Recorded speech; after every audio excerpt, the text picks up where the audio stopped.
Good morning. I want to share a dream with you that I had.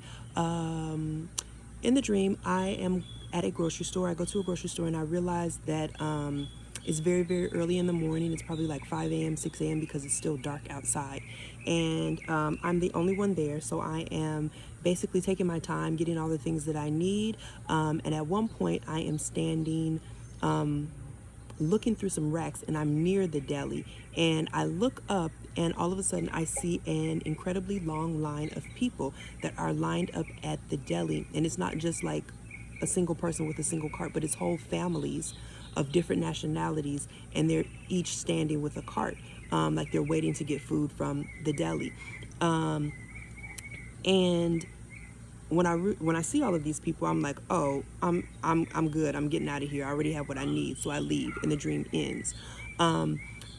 When I woke up, in asking God what this dream was about, I recalled a scripture, which is actually Proverbs 31:15. I'm going to read it from the KJV, and it says, "She riseth also while it is yet night, and giveth meat to her household, and a portion to her maidens."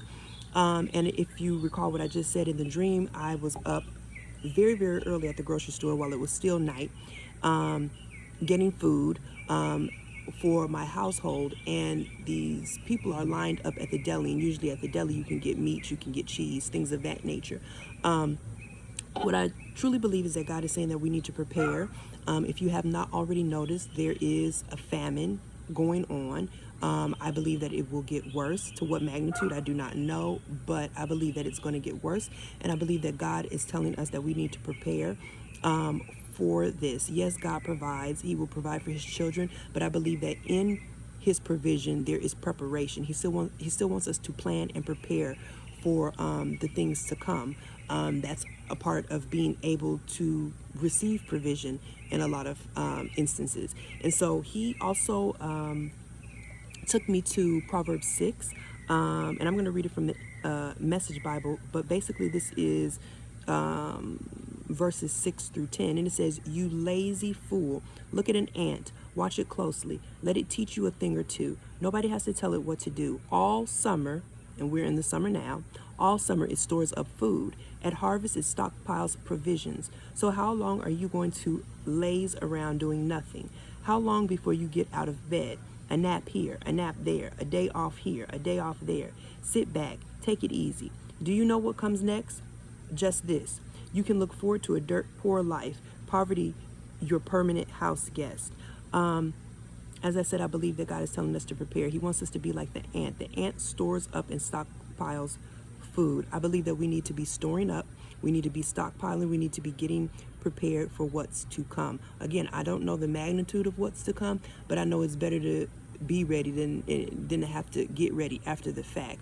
Kind of like with, the beginning of the pandemic, some people were able to see and understand ahead of time because God tells his prophets ahead of time what's to come. He warns us ahead of time what's to come, and some people were able to start stockpiling things and getting prepared.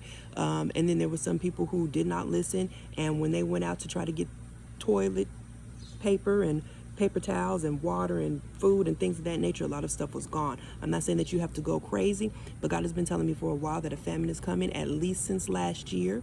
And I have been stockpiling things such as like dried goods, beans, rice, canned goods, even getting meat and freezing it, just preparing, right? And even in that, there's a lot more that I could still be doing. I'm not saying that you have to go out here and go crazy, but begin to slowly stockpile. Not everybody can just go and buy a bunch of stuff all at once. So begin to start accumulating things, accumulating food, that you and your family will be able to eat in the event that stuff is just gone, because already, as you're seeing, there are limited quantities on things. The price of food is skyrocketing. Of course, the price of gas is skyrocketing, and I don't believe that it's anywhere near the end, right? I believe this is just the beginning.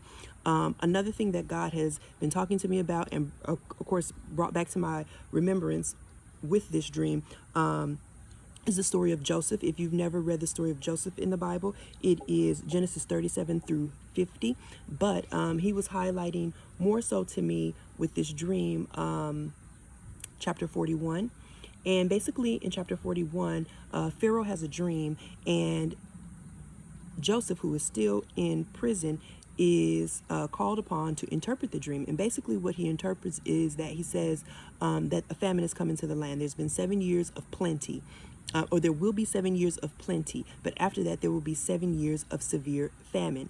So what ends up happening after he interprets his dream is that he is elevated, right? And he is given the authority to be able to start stockpiling and gathering grain for that 7 years. And it says that he does it so much, he accumulates and he gathers so much grain in preparation for the 7 years, 7 lean years of famine that are to come, that it was an immeasurable number of grain. He didn't even know how much he had at that point. So at the end of the day, Joseph was able to give to those that did not have.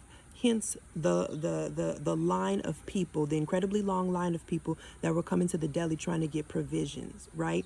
I believe it's going to be similar to that. I believe there's going to be whole families that are going to be in desperate need of food, just as in the time of Joseph. And Joseph was even able to feed his own family later on down the road. So be mindful of this. If this is something that you already are feeling in your spirit or experiencing or what have you, as God is already sharing this with you, then be mindful of that and continue to prepare, plan and prepare. If you have not been, take this word to the Father and see, it's the truth, but take this word to the Father and act accordingly. But that's all I got. That's the word.